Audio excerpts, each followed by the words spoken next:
កាយាព្រោះក្លិនសោភាបង្កើតសេរីបផាពណ៌ស្រកជ័យហាក់ដូចជាស្រីកញ្ញាចាត់ចាយរាល់គ្នាគេតែងសរសើរចំពោះរូបបផាកនឡងហាក្នុងសួនច្បារមកចាំត្រៀមត្រាក្រេបយកលំអងការីងគួរចិត្តចង់យកមកក្រោមជាពួងលំអ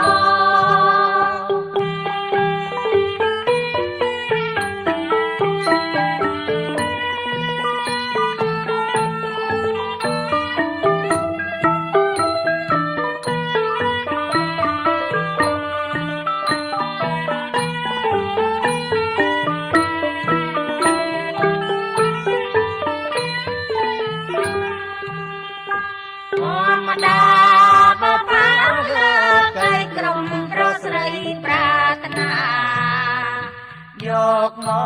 កតាតែងកាយាព្រោះក្លិនសោភាបង្កើតសេរីបផាពណ៌ស្រកជ័យហាក់ដូចជាស្រីកញ្ញាចាត់ចាយ